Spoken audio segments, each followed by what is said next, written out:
여러분 13장에서 23장까지는 이제 이스라엘 주변국들을 하나님께서 심판하시겠다고 예언하셨어요.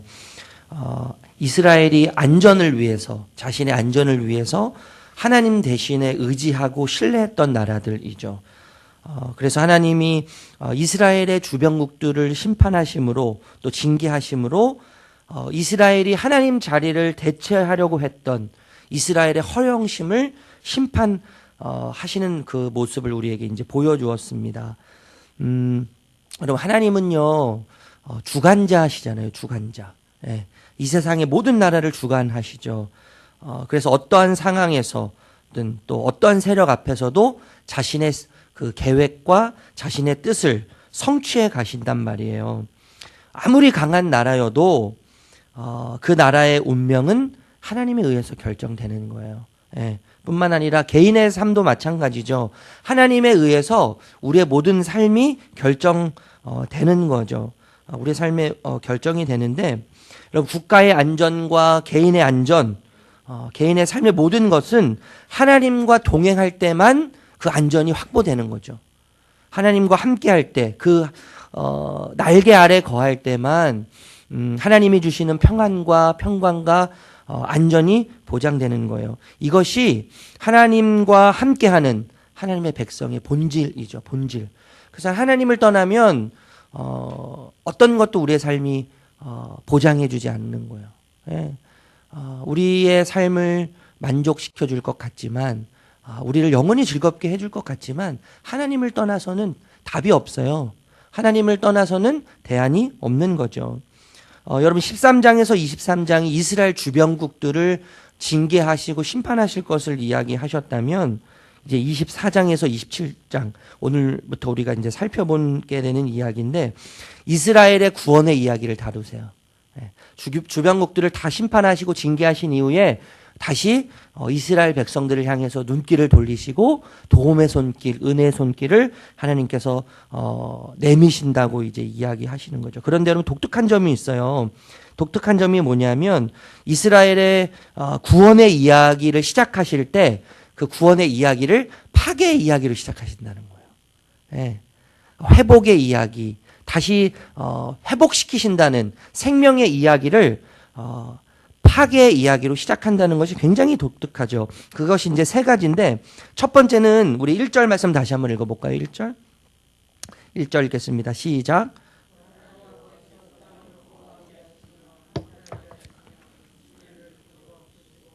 그 주민들을 흩으시리니, 하나님께서 구원의 이야기를 파괴의 이야기로 시작하시는데 땅을 황폐하게 하신다는 거예요. 여러분 땅은 하나님께서 이 공허하고 또 어둠으로 가득한 이 땅의 질서를 잡으실 때 가장 처음으로 하셨던 행위가 뭐예요? 땅과 하늘을 분리하셨잖아요. 예. 땅과 하늘을 분리하심으로 새로운 질서를 만들어내셨어요. 예. 그래서 땅에는 혼돈과 어둠으로 가득했던 그곳이지만 하나님께서 분리하심으로, 땅과 하늘을 분리하심으로 새로운 질서를 하나님께서 만들어 놓으신 것이죠. 새로운 질서와 법칙 가운데 분리돼서 땅 가운데는 새로운 질서와 또 새로운 법칙이 생겨났어요.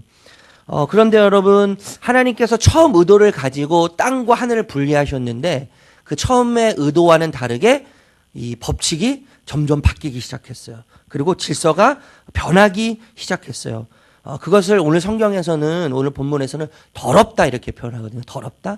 그러니까 하나님께서 원래 의도대로 만들어 놓으셨던 질서와 법칙이 파괴되고 그것이 삐뚤어지면서 더러운 질서가 생기기 시작하는 거예요. 더러운 질서.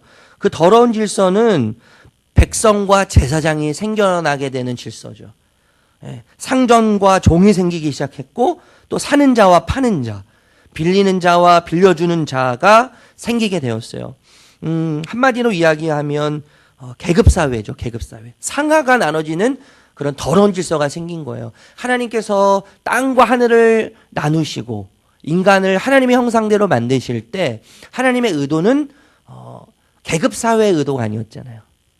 상하의 어떤 관계 속에서 이 땅의 질서를 하나님께서 만들어 놓지 않으셨죠. 그렇지만 새로운 질서를 파괴하는, 하나님의 질서를 파괴하는 더러운 질서가 이 땅에 들어옴으로 인하여서 높고 낮음, 상하의 관계가 생기는 더러운 질서가 이 땅 가운데 펼쳐지게 된 것이죠. 그래서 하나님께서 그 질서, 더러운 질서를 이스라엘이라고 하는 새로운 백성을 구원하시는 새로운 이야기를 시작하시면서 땅을 황폐하게 하시겠다고 말씀하고 계시는 거예요. 그러면서 모든 상하의 관계를 갖게 하신다고 하잖아요. 갖게. 우리 2절 말씀 다시 한번 읽어볼까요? 2절 말씀 읽어보겠습니다. 시작.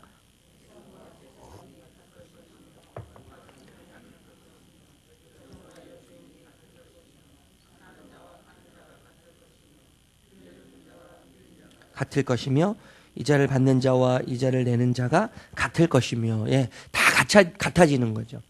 평등해지는 거예요. 하나님 앞에서 모든 사람이 평등해지는 거예요. 있는 자나 없는 자나, 많이 배운 자나 적게 배운 자나, 빌려주는 자나 꾸어주는 자나, 백성과 제사장이, 종과 상전이 진짜 주인이시고 종이신 하나님 앞에서 다 같아지는 것이죠. 예, 우리의 모든 것이 하나님께로부터 왔기 때문에 다 같아지는 거예요. 이게 하나님께서 태초에 이 땅을 창조하셨고 우리를 하나님의 형상대로 만들어 놓으실 때 하나님께서 의도했던 질서죠. 그래서 다 같게 하시는 거예요. 여러분, 하나님은 세상의 질서의 중심이시잖아요. 하나님 이 세상의 질서의 중심이신데 그 중심 대신, 질서의 중심 대신 하나님으로부터 멀어지면 멀어질수록 어떻게 돼요? 혼돈이 찾아오는 거예요. 혼돈이 찾아오고 공허가 찾아오게 되어 있어요. 예, 여러분, 우리의 삶이 정돈되지 않고 우리의 삶이 뭔가 무질서한 것 같고 공허한 것 같고 혼돈스러운 이유는 하나님으로부터 지금 멀어져 있기 때문인 거죠. 그럼 하나님으로부터 멀어지면 질서는 무너지게 되어 있는 거예요. 보이지 않기 시작하는 거예요. 여러분, 보이지 않아도 하나님이 우리 삶의 중심이 되셔서 우리의 삶을 이끌어 가시면 불안하지 않죠. 염려할 이유가 없어요. 그런데 하나님이 점점 보이지 않고 하나님께로부터 멀어지면 하나님은 중심이시기 때문에, 질서의 중심이시기 때문에 그 하나님으로부터 멀어지면 혼돈스러워질 수밖에 없고 또 공허해질 수밖에 없는 거예요. 여러분, 이 땅에 더러운 질서가 생긴 이유는 하나님의 원래 창조의 목적과 그 질서에서 벗어나고 더러운 질서가 들어온 이유는 하나님으로부터 멀어졌기 때문이죠. 하나님으로부터 멀어지고 하나님으로부터 멀어졌기 때문에 그 하나님께서 중심 되시는 이 질서가 점점점 흐려지게 되어 있는 것이죠. 그것을 5절에서 이렇게 이야기해요. 5절 말씀 읽어볼까요? 5절 읽겠습니다. 시작.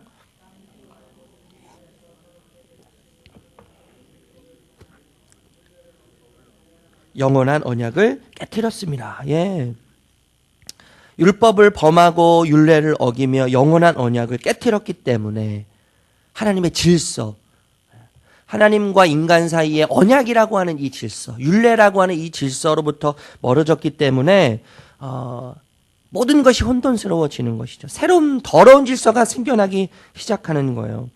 여러분, 율법을 범하고 율례를 어기고 영원한 언약을 깨트렸다는 것은요, 이런 거죠. 여러분, 제가 우리 아이들에게 무슨 명령을 내리면 지키지 않을 때가 있잖아요. 그러면 굉장히 제가 분노해요. 분노하는데 단순히 그 말을 듣지 않아서가 아닌 거예요. 엄밀히 이야기하면 제가 화나는 이유를 곰곰이 생각해 보니까 우리 자녀들이 제 말을 듣지 않았을 때 화나는 이유는요, 나를 무시하는 것 같거든요. 그래서 화가 나는 거예요. 단순히 말을 지키지 않은 차원을 훨씬 넘어서는 거예요. 여러분, 누군가의 명령과 약속과 누군가의 말을 듣지 않았다는 것은 단순히 말을 듣지 않은 차원을 훨씬 넘어서는 거죠. 명령을 듣지 않았다는 것은요, 명령을 어겼다는 단순한 수준을 훨씬 넘어서는 거예요. 명령한 그 사람의 인격을 무시했다는 의미가 담겨져 있는 거잖아요. 예. 어떤 명령을 하고 부모가 명령을 했을 때, 약속을 했을 때 그것을 지키지 않는 자녀는 부모를 무시하는 것과 같은 거예요.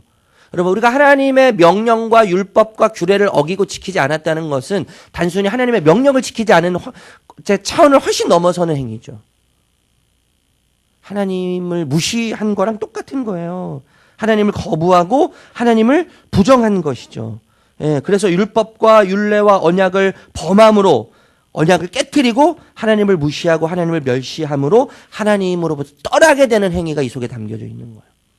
좀 전에도 말씀드렸지만 하나님을 떠나면 결국 뭐예요? 혼돈의 시작이에요. 혼돈의 시작이고 그리고 무질서의 시작인 거예요. 무질서의 시작. 여러분 이 더러운 질서가 왜곡을 낳기 시작해요.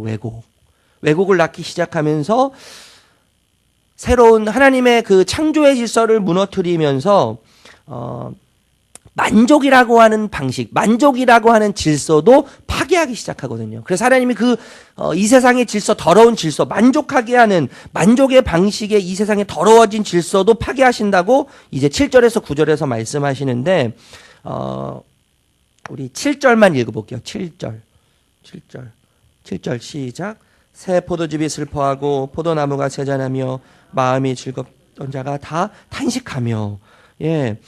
여러분 포도주와 포도나무는 아주 이스라엘에서 흔한 그런 나무죠. 예.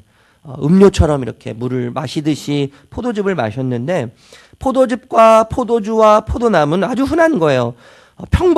아주 평범한 소유물이에요. 이스라엘 백성들에게 평범한 소유물인데 평범한 생산물인데 아주 흔하지만 포도나무를 많이 가지면 가질수록 포도즙을 많이 소유하면 소유할수록 부의 의미를 담고 있었기 때문에 많이 가지면 가질수록 많이 소유하면 소유할수록 부가 크다고 사람들은 생각했어요. 그래서 여러분 이스라엘 사람들은요 포도나무를 많이 소유하고 포도주를 많이 소유하면 행복하다고 착각했어요. 부의 상징을 하면서 많이 가지면 행복하고 많이 가지면 즐거울 거라고 생각했죠. 이 더러운 질서가 소유의 어떤 개념으로 들어와서 만족의 방식을 변형시키는 거예요. 그래서 많이 가지면 가질수록 행복할 거라고 착각하는 그러한 것을 사람들에게 주기 시작했던 거죠. 이스라엘 백성들에게 주기 시작했어요. 여러분 이건 완전히 잘못된 삐뚤어진 만족의 방식이죠. 하나님께서 이 땅을 창조하실 때 우리로 하여금 만족의 방식을 우리에게 주셨는데 그 만족의 방식을 완전히 파괴하는 방식으로 지금 왜곡시키고 있는 거예요. 우리가 흔히 이런 이야기 하잖아요. 과거에 논 면마지기 뭐 이런 표현 하잖아요. 아주 모두가 다 사실 가지고 있는 아주 평범한 소유물인데 물론 논이 없는 분도 계셨죠 예전에요. 그리고 뭐 소 몇 마리 우리 그 교회도 그 젖소 농장 이렇게 운영하시는 분들이 계시잖아요. 그런데 소를 뭐 100마리, 200마리 아주 평범한 거지만 많으면 많을수록 부죠, 부. 부의 크기를 이야기하는 건데 포도나무를 많이 가지고 있고 포도즙을 많이 소유하면 행복할 것 같지만 이 더러워진 질서에 의해서 그 더러운 질서가 주는 만족, 즐거움, 행복. 그러나 하나님께서 처음에 이 세상을 창조하실 때 만들어 놓으신 만족의 질서를 파괴함으로 더러운 질서가 왜곡시켜서 지금 그 더러운 질서가 생산해내는 수많은 그 더럽고 추한 만족의 그 즐거움의 그 새로운 방식을 우리에게 계속 흘려보내는데 하나님은 그 질서를 파괴하시겠다고 지금 이야기하시는 거예요. 그래서 그런 표현이 계속 있잖아요. 그치다는 표현이 계속 반복되는 거예요. 이 세상이 더러운 질서가 주는 만족을 내가 그치게 하겠다. 이렇게 이야기하고 계시는 거죠. 여러분 뿐만 아니라 이스라엘의 구원의 그 파괴 이야기가요. 성읍의 파괴로 이어져요. 10절 읽어볼게요. 10절 읽어보겠습니다. 시작. 약탈을 당한 성읍이 허물어지고 집마다 닫혀서 들어가는 자가 없으며. 10절에서 13절에 이제 성읍의 파괴가 이어지는데 여러분 성읍은 어떤 성읍이에요? 우리 10절에요. 약탈을 당한 성읍이잖아요. 약탈을 당한 성읍을 파괴하신다고 이제 이야기하시는 거죠. 여러분 약탈은요. 힘이 가진 자가 힘이 없는 자에게서 빼앗는 것이 약탈이죠. 약탈. 그 힘의 논리가 작용되고 있는 거죠. 힘의 논리에 의해서 힘 있는 자가 힘 없는 자를 좌지우지하고 힘 없는 자를 억압하는 그 힘의 논리로 이 세상이 움직여지는데 작동되는데 그러니까 여러분 결국에는 이 빼앗은 성읍은 힘의 논리가 작동되어서 빼앗기고 빼앗는 힘의 논리가 작동되는 것을 상징적으로 표현하죠. 그리고 이 세상의 질서죠. 이것이요. 이 세상이 더럽혀진 질서. 힘 있는 자가 살아남고 힘 없는 자가 죽게 되는 이 세상의 질서거든요. 근데 하나님은 지금 이스라엘을 구원하시면서 이 땅의 더러운 질서를 파괴하실 때 힘의 논리의 질서를 파괴하시겠다고 지금 말씀하고 계시는 거예요. 힘을 가진 자가 새로운 성읍을 소유함으로 그들은 즐겁고, 힘이 없는 자가 가진 것을 빼앗기면서 억울한 상황. 하나님께서 이 땅을 창조하실 때 하나님의 질서를 완전히 뒤엎는 더러운 질서, 이 질서를 하나님께서 지금 파괴하시겠다고 이야기하시는 거죠. 말씀을 좀 정리해 볼게요. 여러분, 구원의 이야기 13장부터 23장까지는 이스라엘 주변국을 심판하신다고 예언하셨고, 오늘 24장부터 제가 시작하면서 말씀드렸지만 24장부터 이스라엘을 구원하시겠다고 하는 구원의 이야기가 새롭게 시작되는데, 그 새롭게 시작되는 구원의 이야기의 그 출발점이 파괴라는 거예요. 파괴. 굉장히 독특한 이야기죠. 구원의 이야기를 파괴의 이야기에서 시작하고 계세요. 지금 하나님이요. 그래서 땅을 황폐하게 하고 주민을 흩으시고 모두를 동일하게 하신다고 말씀하시죠. 높고 낮음, 이 관계를 파괴하신다고 말씀하시는 거예요. 새 포도즙이 상하고 포도나무가 시들게 하면서 이 땅이 주는 즐거움, 만족의 방식, 더 가짐으로 기쁘고 즐겁게 만드는 더러운 방식을 무너뜨린다고 말씀하시죠. 약탈한 성읍을 무너뜨리신다고 말씀하세요. 힘의 논리를 하나님께서 제거하신다고 말씀하시는 것이죠. 여러분, 다시 시작하기 위해서는요, 제로가 돼야 돼요. 제로. 하나님이 다시 시작하시기 위해서 이 땅에 세워져 있는 더러운 질서를 다 무너뜨리셔야 하죠. 이 땅의 더러운 질서가 무너져야지 새로운 질서가 무너진 그 더러운 질서 위에 새롭게 만들어져서 시작될 수 있는 거 아니겠어요? 여러분, 철거는 재개발과 재건축 과정에서요, 반드시 필요한 과정이에요. 새로운 질서를 세우기 위해서, 새로운 방식을 세우기 위해서는 옛 질서와 옛 방식은 무너져야 돼요. 그래서 하나님은 옛 질서와 옛 방식을 파괴하기로 계획을 하십니다. 그리고 그 터전 위에 구원과 회복이라는 신도시를 건설하기로 하셨어요. 저는 이렇게 생각해요. 옛 질서와 방식을 파괴하는 도구는 심판이죠. 옛 질서, 옛 방식을 파괴하는 도구는요, 심판이고 징계고 고통이고 아픔이에요. 여러분, 우리에게 오는 징계와 같은 상황들, 우리에게 오는 고통과 아픔, 심판과 같은 모든 상황들은요, 우리에게 아직 남아있는 옛 질서를 파괴하기 위한 하나님의 도움의 손길이죠. 옛 질서, 하나님으로부터 멀어지는, 세상의 질서의 중심이신 하나님으로부터 멀어지려고 하는 옛 질서가 아직까지 우리에게 남아있는데, 그 옛 질서대로 살아가면서 중심 대신 하나님으로부터 멀어지고, 하나님으로부터 멀어지면 멀어질수록 공허하고 혼돈이 가득하고 어둡고 보이지 않는 캄캄한 삶을 살아가게 될 수밖에 없는 우리를 찾아오셔서 고통과 고난과 징계와 같은 심판과 같은 상황을 통해서 그것을 끊쳐내게 하시는 거예요. 끊쳐내게 하시는 거예요. 옛 질서를 끊쳐내게 하시고 더러운 질서를 끊쳐내게 하심으로 새로운 질서로 들어가게 하시는 통로로 고통과 아픔과 징계와 같은 상황을, 또 심판과 같은 상황을 그렇게 사용하시는 것이죠. 예. 혹시 우리 가운데 고통의 자리에 계시다면, 아픔의 자리에 계시다면, 징계와 같은 상황에 계신다면 하나님은 우리로 하여금 과거의 질서, 옛 질서를 과감하게 끊어내기를 원하고 계신다는 것을 기억하셨으면 좋겠어요. 과거의 질서, 옛 질서, 더러운 질서를 끊어내므로, 과감히 끊어내므로 새로운 질서. 그래서 이 땅의 질서는 뭔가 더 가져야지만 부유한 것 같고 배부른 것 같고요.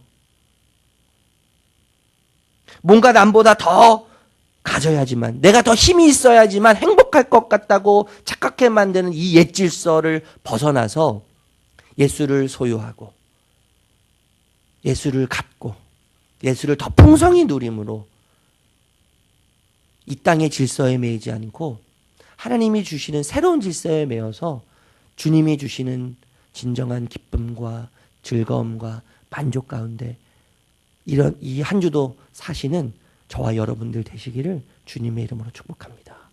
그 은혜를 하나님 우리에게 주시기를 원하세요.